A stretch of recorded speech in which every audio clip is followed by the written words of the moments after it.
Hello friends, আশা করি তোমরা সবাই খুব ভালো আছো। তো চলে আসলাম আরও একটা ইন্টারেস্টিং টপিক তোমাদের সামনে প্রেজেন্ট করার জন্য। তো আজকে যে বিষয়টা নিয়ে আমি এখানে ডিসকাস করতে চলেছি সেটা হলো কিভাবে তোমরা কম্পারেটিভ ডিগ্রির ব্যবহার করে অনেক রকমের প্রশ্ন বানাতে পারো। তোমরা জানো যে কম্পারেটিভ ডিগ্রি আমরা ইউজ করে অনেক রকমের তুলনা করে থাকি। তো সেই যে কম্পারেটিভ ডিগ্রি সেটা যে প্রশ্নের মধ্যেও ব্যবহার হতে পারে সেটাকেই বোঝানোর জন্য আমি আজকে এই ভিডিওটা নিয়ে আসলাম। এখানে তোমরা যে লাইনসগুলো দেখতে পাবে প্রত্যেকটা লাইনে আমরা ডিফারেন্টভাবে কম্পারেটিভ ডিগ্রির ব্যবহার করেছি এবং সেখানে প্রশ্ন করা হয়েছে। কিভাবে লাইনগুলোকে লেখা হচ্ছে সেটাকে বুঝে নাও, তার মধ্যে দিয়ে লং সেন্টেন্সের একটা ট্রান্সলেশনও বুঝতে পারবে, কারণ এই ডিগ্রিগুলো ম্যাক্সিমামই একটু তুলনামূলকভাবে বড় বড় লাইন হয়ে যায় যখন আমরা এই ডিগ্রিগুলোতে লাইনগুলোকে লিখি। তো সেই সেন্সে একটা বড় সেন্টেন্সের ট্রান্সলেশনও হয়ে যাবে, আবার তার পাশাপাশি আমরা প্রশ্নের মধ্যে দিয়ে কম্পারেটিভ ডিগ্রিকে শিখে নিতে পারবো। তো এসব টাইম ওয়েস্ট না করে টপিকে এবার চলে আসা যাক। তো আমরা জানি যে ডিগ্রিকে আমরা তিনটে ভাগে ভাগ করতে পারি: পজিটিভ ডিগ্রি, কম্পারেটিভ ডিগ্রি, আর একটা হলো সুপারলেটিভ ডিগ্রি। যখন আমরা পজিটিভ ডিগ্রি করি তার মানে সেই ক্ষেত্রে তুলনাটা অ্যাজ বা সো অ্যাজ এর মাধ্যমে করা হয়। আর যখন আমরা সুপারলেটিভ ডিগ্রি করি তখন বলা হয় যে এটাই সবার সেরা, সর্বশ্রেষ্ঠ, এরকমভাবে। আর যখন কম্পারেটিভ ডিগ্রি হয় তখন সেক্ষেত্রে দ্যানের ব্যবহার করে দুটো বিষয়ের মধ্যে তুলনা করা হয়। তো সেক্ষেত্রে দ্যান ছাড়াও আরও বিশেষ কিছু উল্লেখযোগ্য বিষয় আছে যেগুলো আমরা কম্পারেটিভ ডিগ্রিতে দেখতে পাই। যেমন কম্পারেটিভ ডিগ্রিতে মোর ব্যবহার হতে লক্ষ্য করা যায়, এছাড়া লেস ব্যবহার হতেও লক্ষ্য করা যায়। তো এই সমস্ত জিনিসগুলো কীভাবে লাইনের মধ্যে ব্যবহার হয় সেই বিষয়টাকেই আজকে এখান থেকে দেখে নাও। তো এখানে দেখো প্রথম যে লাইনটা রয়েছে সেটাতে কি বলা হচ্ছে: শেষ যেটা আমি ব্যবহার করলাম এটা কি তার থেকে অনেক ভালো? শেষ যেটা আমি ব্যবহার করলাম এটা কি তার থেকে অনেক ভালো, এরকমভাবে প্রশ্নটা করা হয়েছে। তো এখানে দেখো দুটো জিনিসের মধ্যে তুলনা করা হচ্ছে। যেটা বলা হচ্ছে প্রথমত একটা যেটা কিনা আমি লাস্ট ব্যবহার করেছিলাম সেই জিনিসটা, আর বলা হচ্ছে এটা কি তার থেকে অনেক ভালো, মানে এখন এই মুহূর্তে আমার কাছে কিছু একটা আছে সেটা এখন হয়তো আগে আমি যেটা ব্যবহার করেছিলাম তার থেকে এটা ভালো হতে পারে কিনা সেই নিয়ে প্রশ্ন করা হচ্ছে। তার মানে দুটো জিনিসের মধ্যে বা দুটো বিষয়ের মধ্যে তুলনা করা হলো। এখানে আমরা কম্পারেটিভ ডিগ্রির ব্যবহার করতে পারি। এখানে এই যে থেকে সেন্সটা আসছে, এর থেকে ভালো, ওর থেকে ভালো, এর চেয়ে খারাপ, ওর চেয়ে খারাপ, এই ধরনের সেন্সগুলো যখন হয় সেরকম ধরনের অর্থে আমরা কম্পারেটিভ ডিগ্রি ব্যবহার করে থাকি। সেই অনুযায়ী লাইনটাকে লিখব। তো এখানে এই যে লাইনটা আমরা লিখব এটা লেখার সময় প্রথমে আমরা এই অংশটার উপরে ফোকাস করব। এটা কি তার থেকে অনেক ভালো, এই বিষয়টা মেনলি সেটাকে আমাদেরকে আগে লিখে নিতে হবে, তারপরে আমরা এই প্রথম দিকের অংশটাকে লিখব। উল্টোভাবে লিখতে হবে। তো এই অংশটা যখন আমরা ট্রান্সলেট করব কিভাবে করতে হবে, বলা হচ্ছে এটা কি। এবার যেহেতু প্রশ্ন করা হচ্ছে তাই জন্য অক্সিলারি ভার্বটা তো প্রথমে রাখতে হবে, তারপরে আমরা সাবজেক্টটাকে রাখবো। তো সেই জন্য এটা কি হলে আমরা যদি এই সেন্টেন্সের টেন্সটাকে বোঝার চেষ্টা করি তাহলে কি দাঁড়াচ্ছে, এটা বর্তমানে কি এরকম জিজ্ঞাসা করা হচ্ছে, তাই জন্য ইট ইজ এরকমভাবে আমরা ভাবতে পারি। তো সেই সেন্সে এটা কি তার থেকে অনেক ভালো, তো ইজ ইট, ইট ইজটা হয়ে যাবে ইজ ইট, যেহেতু প্রশ্ন করা হচ্ছে। ইজ ইট মানে হলো এটা কি, উল্টে গেল। তারপরে কি বলা হচ্ছে, এটা কি তার থেকে অনেক ভালো, তার মানে কোনটা, যেটা আমি শেষ ব্যবহার করলাম সেটার থেকে অনেক ভালো, সেই বিষয়টা বলা হচ্ছে। তো সেটাই আমরা আবার পরে আসব। এখানে এটা কি অনেক ভালো এই কথাটা আগে লিখতে হবে। তো ইজ ইট, এই অনেক ভালো সেন্সে ইজ ইট বেটার। তো আচ্ছা, এখানে অনেক সেন্সটা রয়েছে তার জন্য মাচ বেটার এরকমভাবে লিখতে হবে। Is it much better than? Comparative degree মানেই দ্যান এর ব্যবহার হয়। সেটা কোন অর্থে, কি সেন্সে ব্যবহার হয়, এই যে থেকে কথাটা বলা হচ্ছে এই থেকে অর্থে আমরা দ্যান ব্যবহার করি। Is it much better than মানে হলো এটা কি অনেক ভালো কিসের থেকে, সেটা এখানে লিখতে হবে। সেটার জন্য আমরা এই প্রথম দিকের অংশটাকে এবার লিখব, শেষ যেটা আমি ব্যবহার করলাম। তো সেই সেন্সে better than the last one, than the last one মানে হলো শেষ যেটা আমি ব্যবহার করলাম। তো সিম্পল পাস্ট হলো, সেই ক্ষেত্রে I used, than the last one I used. তারপরে একটা জিজ্ঞাসা চিহ্ন। এবার দেখো লাইনটা, is it much better than the last one I used. তো এখানে the last one I used এটার সাথে তুলনা করা হলো বর্তমানে যেটা এখন আছে সেটার, ইট। তো সেরকম সেন্সে আমরা লাইনটাকে ট্রান্সলেট করলাম এবং প্রশ্নের মধ্যে দিয়ে ডিগ্রি, কম্পারেটিভ ডিগ্রির ব্যবহারটা দেখতে পেলাম। এবার পরের লাইনটা দেখো কি বলা হচ্ছে, ওটার থেকে এই ফোনটা কি বেশি দিন চলতে পারে। ওটার থেকে এই ফোনটা কি, মানে আরেকটা ফোন আছে যেটা কিনা হয়তো আগে আমি ইউজ করেছি বাট ভালো দিন চলেনি, অল্প কিছুদিনের মধ্যেই নষ্ট হয়ে গেছিলো, আর এখন আমার কাছে একটা ফোন আছে, সেই ফোনটা ওটার থেকে বেশি দিন চলতে পারে কিনা সেটা নিয়ে প্রশ্ন করা হচ্ছে। তো দুটো ফোনের মধ্যে তুলনা করা হলো, ঠিক যেরকম আগে তোমরা দেখলে এটা এবং আগে আমি যেটা শেষ ব্যবহার করলাম সেটার মধ্যে তুলনা করা হয়েছিল, সেম ভাবে এখানেও তুলনা করা হচ্ছে। তো একই রকম কনসেপ্ট থেকে আমরা এটাকে কিন্তু লিখতে পারি। আর একটা বিষয় হচ্ছে এখানে দেখো বলা হচ্ছে যে বেশি দিন চলতে পারে, হতে পারে, এরকম একটা সম্ভাবনা সেন্সে লাইনটাকে বলা হচ্ছে। তো সেই অর্থে আমরা এই লাইনটাকে এরকমভাবে লিখতে পারি, চলতে পারে সেন্সে এই ফোনটা কি বেশি দিন চলতে পারে। তো এই ফোনটা কি এরকম অর্থ বোঝানোর জন্য আগে যেরকম আমরা ইজ ইট করেছিলাম, এখানে ইজ ব্যবহার না করে সম্ভাবনাটা বোঝানোর জন্য মে ব্যবহার করে লাইনটাকে লিখতে পারি। তো সেই ক্ষেত্রে তোমরা জানো যে মে দিয়ে সম্ভাবনা বোঝানো হয় যখন আমরা মে মডাল অক্সিলারি ব্যবহার করি। তো সেই সেন্সে মে এই ফোনটা, this phone, May this phone, May this phone বেশি দিন চলতে পারে, তার মানে লাস্ট লিখতে হবে, লাস্ট করা, বেশি দিন চলা মানে কোনো জিনিস যখন চলে, স্থায়ী থাকে, অস্তিত্ব তার থাকে, এরকম সেন্সে আমরা বলি যে লাস্ট করবে কতদিন, এরকম সেন্সে। তো লাস্ট মানে অ্যাকচুয়ালি শেষ নয়, লাস্ট মানে সেটা কতদিন থাকবে বা চলবে, এরকম সেন্সে। তো সেই অর্থে আমরা লাস্ট লিখলাম, মে দিস ফোন লাস্ট বেশি দিন। বেশি দিন মানে লং থেকে তার কম্পারেটিভ ফর্ম, লং থেকে হয়ে যাবে লঙ্গার। ওকে, মে দিস ফোন লাস্ট লঙ্গার। লঙ্গারটা কিসের সেন্সে বলা হচ্ছে, আগে যে ফোনটা আমি ইউজ করেছি সেই ফোনটার তুলনায় বেশি দিন চলবে কিনা সেটা বলা হচ্ছে। তাই জন্য লঙ্গার লেখার পরে এবার দ্যান লিখতে হবে। লঙ্গার দ্যান কোন ফোনটা, ওটার থেকে, আগের একটা কোনো ফোন ছিল সেটার থেকে। তো সেই সেন্সে লঙ্গার দ্যান দ্যাট ওয়ান, ওটার থেকে অর্থে দ্যাট ওয়ান, জিজ্ঞাসা চিহ্ন। মে this phone last longer than that one, এরকমভাবে লাইনটাকে বলা হলো। ওকে, তো এটা আমরা ক্যান দিয়েও বলতে পারি, can this phone last longer than that one, হতে পারে, কোনো অসুবিধা নেই। পরের লাইনটা দেখো, সেখানে কি বলা হচ্ছে, তারা কি আমাদের থেকে বেশি যোগ্য নয়।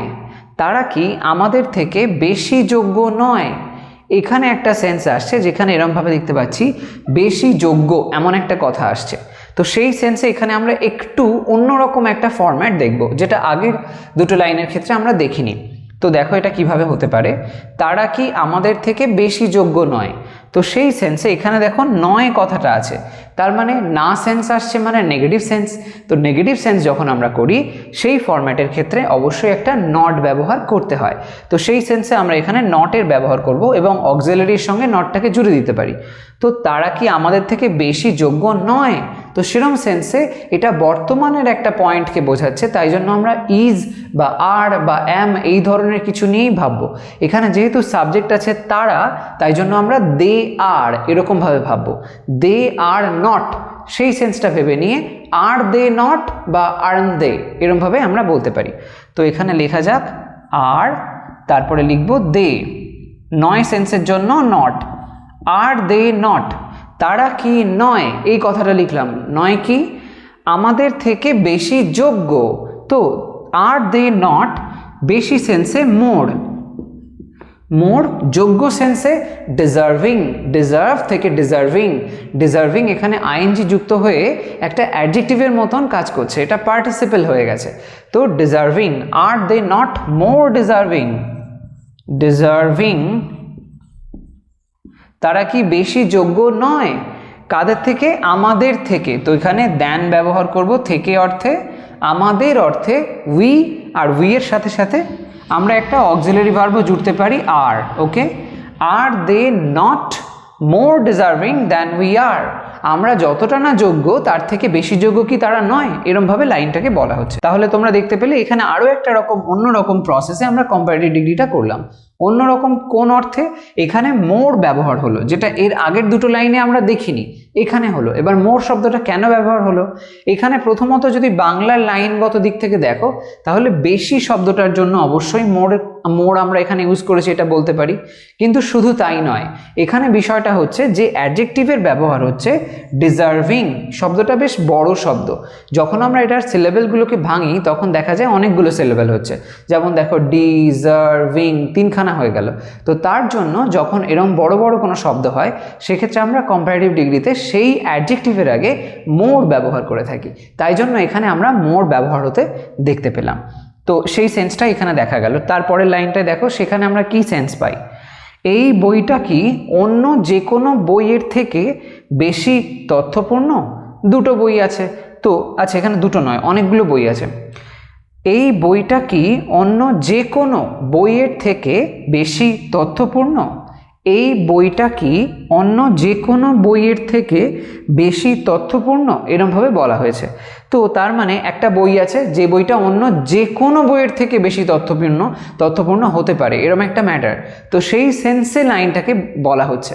তো এরকম অর্থে লাইনটাকে আমরা যদি লিখি একই রকম প্রসেসে করতে হবে। তো এই বইটা কি অন্য যে কোনো বইয়ের থেকে বেশি তথ্যপূর্ণ বর্তমানে, এরকম সেন্সে। তো বর্তমান কালের সেন্সটা আসছে যেহেতু, আগে যেরকম আমরা এই লাইনটা লিখেছি সেই কনসেপ্ট থেকেই এটা আমরা লিখতে পারি। তো সেরকম অর্থে যদি লিখতে হয় এই বইটা কি, তো এটা যদি আমরা অ্যাসার্টিভ করতাম লিখতাম দ্য বুক ইজ বা দিস বুক ইজ, এরমভাবে বলতাম। এবার প্রশ্ন করা হচ্ছে যেহেতু, তাই জন্য ইজ দিস বুক এরমভাবে করতে হবে। লেখা যাক ইজ দিস বুক, মানে হলো এই বইটা কি। লিখলাম ইজ দিস বুক, এই বইটা কি অন্য যে কোনো বইয়ের থেকে বেশি তথ্যপূর্ণ, এইটা বলা হয়েছে। তো ইজ দিস বুক লেখার পরে বেশি তথ্যপূর্ণ সেন্সে আগে যেরকম বেশি অর্থে মোর লিখেছো, এখানেও আমরা বেশি অর্থে মোর ব্যবহার করব। এর আরও একটা কারণ হলো যেটা আমি একটু আগে বললাম, এই যে শব্দটা এখানে রয়েছে অ্যাডজেক্টিভ তথ্যপূর্ণ, সেটা যদি ইংলিশ আমরা লিখি হয় ইনফরমেটিভ। তো ইনফরমেটিভ একটা বড় শব্দ, সেক্ষেত্রে আমরা মোর ব্যবহার করব। ইনফরমেটিভ লিখতে হবে মোর ইনফরমেটিভ। মোর ইনফরমেটিভ লেখার পরে দিতে হবে দেন, ঠিক যেরকমটা আগে হয়েছিল মোর ডিজার্ভিং দেন, এখানেও তাই করতে হবে মোর ইনফরমেটিভ দেন। দেন কি? দেন এখানে দেখো বলা হচ্ছে অন্য যে কোনো বইয়ের থেকে, যে কোনো মানে পৃথিবীতে যত বই আছে সব বইয়ের যে কোনো কিছুই হোক না কেন, এরকম সেন্সে, মানে সবার মধ্যে তুলনাটা চলছে এরকম একটা অর্থে। তো মোর ইনফরমেটিভ দেন এনি আদার, অন্য যে কোনো এনি আদার বুক হলো। Is this book more informative than any other book, এরমভাবে লাইনটা লেখা হলো। এই বইটা কি অন্য যে কোনো বইয়ের থেকে বেশি তথ্যপূর্ণ। এখানে আমরা দেখতে পেলাম এনি আদারের ব্যবহার হলো কম্পারেটিভ ডিগ্রিতে, এবং মোর ব্যবহার এখানে আরও একবার হয়েছে। পরের লাইনটা এসে দেখা যাক সেখানে কি বলা হচ্ছে, সেখান থেকে কোন বিষয়টা আমরা বুঝতে পারি। আমি অন্য বেশিরভাগ শিল্পীদের থেকে কি কম সৃজনশীল হচ্ছি না? এই লাইনটা একটু ঘোরানো পেঁচানোভাবে রয়েছে, কিন্তু দেখো এমন কোনো কঠিন ব্যাপার নয়। আমি অন্য বেশিরভাগ শিল্পীদের থেকে কি কম সৃজনশীল হচ্ছি না, এরমভাবে বলা হয়েছে লাইনটা। তো এখানে দেখো না সেন্সটা আছে, তার মানে নেগেটিভ সেন্স। তো সেক্ষেত্রে আমরা নটের ব্যবহার করতে পারি, যেরকমটা আগে একটা লাইনে দেখেছিলে। এই লাইনটার ক্ষেত্রে এখানে নয় ছিল, যোগ্য নয়, এখানে আমরা দেখছি সৃজনশীল হচ্ছি না, এরকম একটা অর্থ। যাই হোক, তো এখানে লাইনটা দেখো, এখানে যেটা বলা হচ্ছে আমি অন্য বেশিরভাগ শিল্পীদের থেকে, সব শিল্পীদের থেকে নয় বাট বেশিরভাগ অন্য শিল্পীদের থেকে আমি কি কম সৃজনশীল হচ্ছি না, এরমভাবে বলা হচ্ছে। মানে আমার সাথে তুলনাটা করা হচ্ছে অন্য বেশিরভাগ শিল্পীদের, এরমভাবে বলা হচ্ছে। কিন্তু মনে রাখতে হবে সব শিল্পীদের নয়, এটার ক্ষেত্রে অন্য যে কোনো বই, মানে সব বইয়ের সঙ্গে একরকম তুলনা হয়েছিল। এখানে কিন্তু সেটা হলো না, এখানে হলো অন্য বেশিরভাগ শিল্পীদের থেকে। অনেক শিল্পীরা আছে, তাদের মধ্যে বেশিরভাগের থেকে আমি কম সৃজনশীল, এরকম একটা সেন্সে বলা হয়েছে। তো লাইনটা এখানে লেখা যাক সেরকম কনসেপ্ট থেকে। কিভাবে লিখব? বলা হচ্ছে আমি কম সৃজনশীল হচ্ছি না, এইটা হচ্ছে মেন ফ্যাক্টটা। তাহলে কিভাবে লিখব? আমি হচ্ছি না, আমি হচ্ছি না, চলছি না, যাচ্ছি না, এরম সেন্সে আমরা বলতে পারি এটা কন্টিনিউয়াস টেন্স হচ্ছে। প্রেজেন্ট কন্টিনিউয়াস টেন্স, সেরকমভাবে লাইনটাকে লিখতে হবে। এবার যদি আমি সেটা লিখি প্রেজেন্ট কন্টিনিউয়াসের ফরম্যাট অনুযায়ী, তাহলে আই এর পরে তো অ্যাম লিখতে হবে, কিন্তু যদি এটা আমরা অ্যাসার্টিভে না ভেবে যখন আমরা এটা কোয়েশ্চেনের ফরম্যাটে বা ইন্টারোগেটিভে ভাবছি, তখন আই অ্যাম লিখলে তো হবে না, অ্যাম আই এরকমভাবে করতে হবে, সেটাই আমরা এখানে লিখব। তো অ্যাম আই লেখার পরে এই না সেন্সটার জন্য নট জুড়ে দেবো, অ্যাম আই নট। এবার এই হচ্ছি না সেন্সে যেহেতু কাজটা চলছে এরকম একটা অর্থ আসছে, তাই জন্য এখানে আমরা এই হওয়া সেন্সে বি ভার্ব ব্যবহার করে তার সাথে আইএনজি জুড়ে দিতে পারি। তো বিইং লিখতে পারি, অ্যাম আই নট বিইং মানে হচ্ছে আমি কি হচ্ছি না, অ্যাম আই নট বিইং আমি কি হচ্ছি না কি কম সৃজনশীল। আগে হয়েছিল বেশি, তারপরে একটা কোনো অ্যাডজেক্টিভ বলছিলাম, তখন আমরা মোর ব্যবহার করছিলাম, আর এখানে বলা হচ্ছে কম সৃজনশীল। তো কম সেন্সে তোমরা লিখতে পারো লেস। ওকে, লেস মোরের ঠিক opposite, less. Am I not being less কি সৃজনশীল মানে হচ্ছে ক্রিয়েটিভ, সেটা লিখতে হবে। Am I not being less creative, creative কম সৃজনশীল হচ্ছি না, এই কথাটা বলা হলো। আর কি পড়ে আছে বাকি অংশটা, মেইন তুলনাটা এবার করতে হবে। তো অন্য বেশিরভাগ শিল্পীদের থেকে, সেই সেন্সে দেন থেকে অর্থে, চেয়ে অর্থে ইত্যাদি রকম অর্থে আমরা দেন ব্যবহার করি দুটো জিনিসের মধ্যে তুলনা করার জন্য। দেন লেখার পরে অন্য বেশিরভাগ শিল্পীদের থেকে, দেন মোস্ট আদার, বেশিরভাগ সেন্সে মোস্ট আদার শিল্পী, than most other artists. Okay, am I not being less creative than most other artists? তো এখানে অন্য বেশিরভাগ শিল্পীদের অর্থে মোস্ট আদার তারপরে আর্টিস্টের ব্যবহারটা এখানে করলাম। তো মোস্ট আদারের যে ব্যবহারটা এখানে লক্ষ্য করা হলো, তাহলে এখানে অন্য বেশিরভাগ শিল্পীদের অর্থে মোস্ট আদার আর্টিস্টস এটার ব্যবহার হলো এখানে। তাহলে আমরা লক্ষ্য করলাম মোস্ট আদারের ব্যবহার হতে, যেখানে আগে আমরা দেখেছি এনি আদারের ব্যবহার হয়েছিল যখন সব কটার মধ্যে তুলনা হয়েছিল, এখানে সেই সব কটা না করে বরং বেশিরভাগটাকে তুলে ধরা হয়েছে, তার মানে কিছু অংশ বাদ পড়ে গেল। তো সেরম সেন্সে মোস্ট আদারকে ব্যবহার করা হয়েছে। পরের লাইনটা এসো, ভালোবাসা কি অর্থের থেকে বেশি শক্তিশালী হওয়া উচিত না?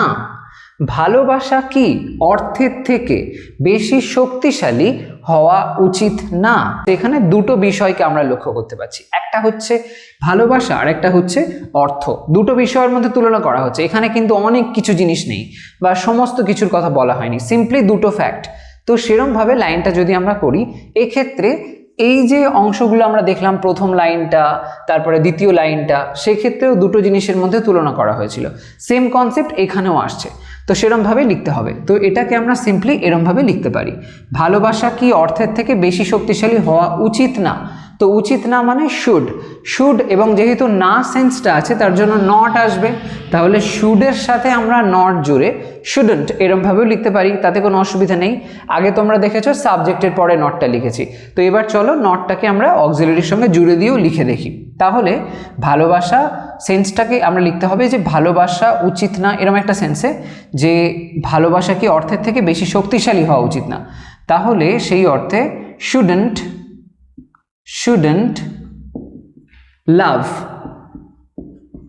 shouldn't love কি এবার লিখবো বেশি শক্তিশালী, এই কথাটা লিখতে হবে।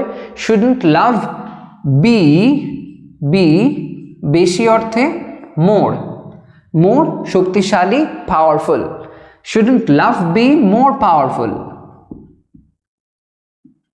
এখানে বি যেটা, এটাই হওয়া সেন্সে ব্যবহার হয়েছে, বি এখানে মেন ভার্ব হিসেবে কাজ করছে, আর শুড যেটা এটা অক্সিলারি ভার্ব হয়েছে। ওকে, shouldn't love be more powerful,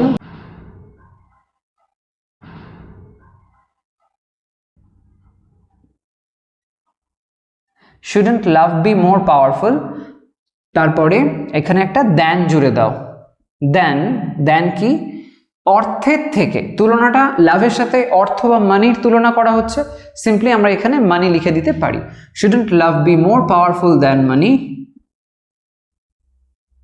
হলো এরকম ভাবে shouldn't love be more powerful than money। তো এখানে আমরা কম্পারেটিভ ডিগ্রি ব্যবহার করলাম, মোর ব্যবহার করলাম এবং দ্যানও চলে আসলো, এবং অ্যাডজেক্টিভ যেটা সেটা হচ্ছে এই পাওয়ারফুল এই শব্দটা। ওকে, পরের লাইনটা এসো, দেখো সেখানে কি বলা হচ্ছে।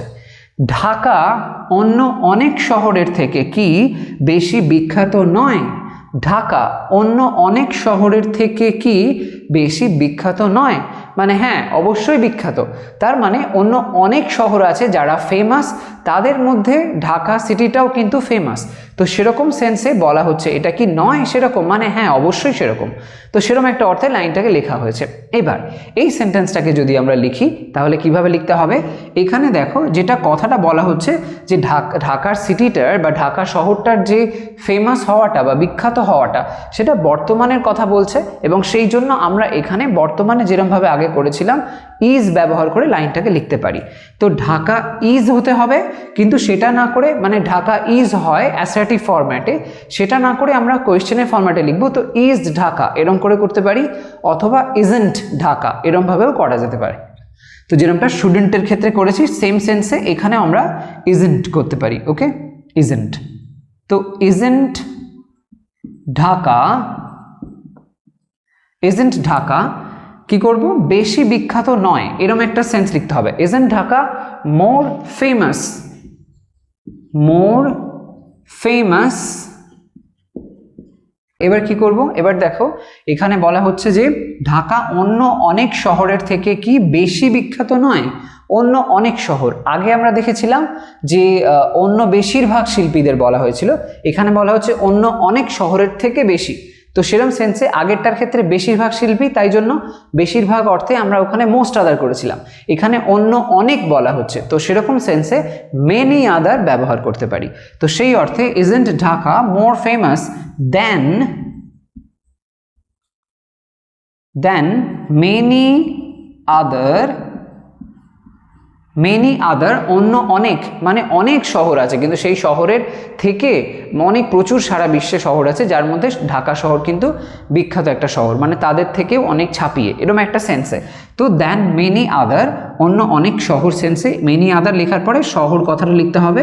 তো সিটি থেকে সিরিজ করে দিতে হবে, কারণ এখানে অনেকগুলো শহরের কথা বলা হচ্ছে, সেরকম সেন্সে প্লুরাল হয়ে গেল।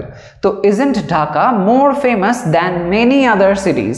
তো এরকমভাবেও হতে পারে, মনে রাখবে কম্পারেটিভ মানে কিন্তু শুধুমাত্র এনি আদার নয়, এর মানে মোস্ট আদারও হতে পারে, মেনি আদারও হতে পারে। তাই জন্য এই ফরম্যাটটাকে অবশ্যই খেয়াল রাখতে হবে। যখন আমরা অন্য অনেক এরকমভাবে কথা বলি সেক্ষেত্রে মেনি আদার, বেশিরভাগ এরকম বলি তখন মোস্ট আদার, আর যখন যে কোনো এরকম বলি তখন এনি আদার এরকম হয়। এছাড়া আরও এক রকমের টাইপ আছে, সেটা দেখো পরের লাইনে তোমরা দেখতে পাবে। ইন্ডিয়ান আইডল কি অন্য কিছু শোয়ের থেকে কম উত্তেজনাকর বোধ হয়? ইন্ডিয়ান আইডল যেটা জানো একটা গানের রিয়েলিটি শো, তো সেটা কি অন্য কিছু শো এর থেকে কম উত্তেজনাকর বোধ হয় এরমভাবে বলা হয়েছে। তো এখানে যে শেষের দিকের অংশটা লক্ষ্য করো, যেখানে বলা হচ্ছে যে কম উত্তেজনাকর বোধ হয়, বোধ হয় এরকম সেন্স আসছে। বোধ হওয়া মানে কি? সিম। তো সিম যে সেন্সটা, এটা তো মেন ভার্ব, সেটা যদি আমরা ব্যবহার করি লাইনটার মধ্যে এমনভাবে বলা হচ্ছে যেন এটা বর্তমান কালের এমন একটা সেন্সকে বোঝাচ্ছে যেটা যেন সবসময়ের জন্য সত্য টাইপের একটা ব্যাপার। তো সেরকম সেন্সে এটা কিন্তু আমরা বলতেই পারি যে এই সেন্সটা সিম্পল প্রেজেন্ট টেন্সের অর্থে লিখলে উপযুক্ত হতে পারে। তো সেক্ষেত্রে সিম যদি মেন ভার্ব হয় তাহলে আমরা লাইনটা লেখার সময় ডু অক্সিলারির ব্যবহার করব প্রশ্ন করার জন্য, কারণ তোমরা জানো প্রশ্নের সময় অক্সিলারিকে প্রথমে আসতে হয়, কিন্তু সিম্পল প্রেজেন্ট টেন্সে তো অক্সিলারি থাকে না, তাই জন্য সেক্ষেত্রে ডু বা ডাজ ব্যবহার করতে হয়। তো এবার এখানে আমরা ডু লিখবো না ডাজ লিখবো সেটা ডিপেন্ড করবে সাবজেক্টের উপরে। সাবজেক্ট কি আছে? সাবজেক্ট আছে ইন্ডিয়ান আইডল, একটা শো, তো যেটা হলো সিঙ্গুলার নাম্বার, তার জন্য আমরা এখানে থার্ড পারসন এবং সিঙ্গুলার নাম্বার হওয়ার জন্য ডাজ লিখবো। ওকে, তাই জন্য লাইনটা শুরুতে লিখতে হবে ডাজ। ডাজ লেখার পরে আমরা লিখব ইন্ডিয়ান আইডল। ডাজ, শো এর নামটা লিখে দিলাম Indian Idol. Does Indian Idol কি না কম উত্তেজনাকর বোধ হয়? Does Indian Idol SIM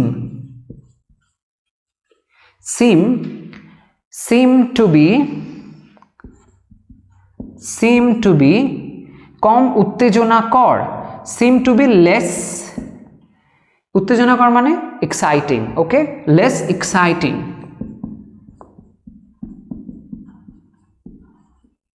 less exciting কম উত্তেজনাকর মনে হয় কিসের তুলনায়? অন্য কিছু শোয়ের তুলনায়।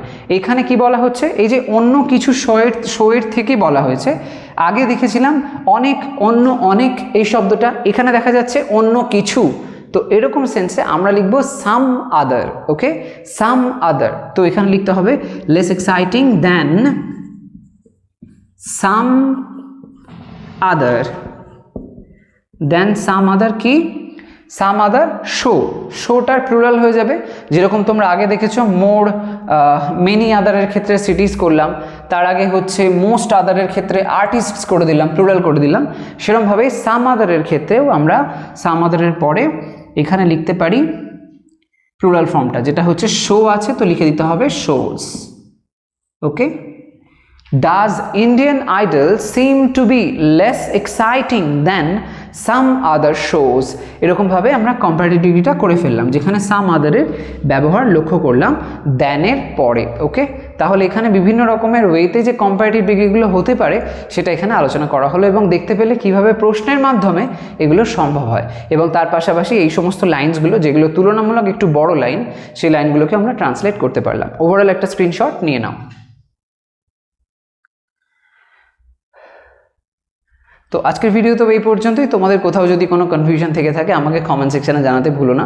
আর যদি নির্দিষ্ট কোনো বিষয়ের উপরে ভিডিওর প্রয়োজন হয় সেটা অবশ্যই আমাকে নির্দ্বিধায় জানিও।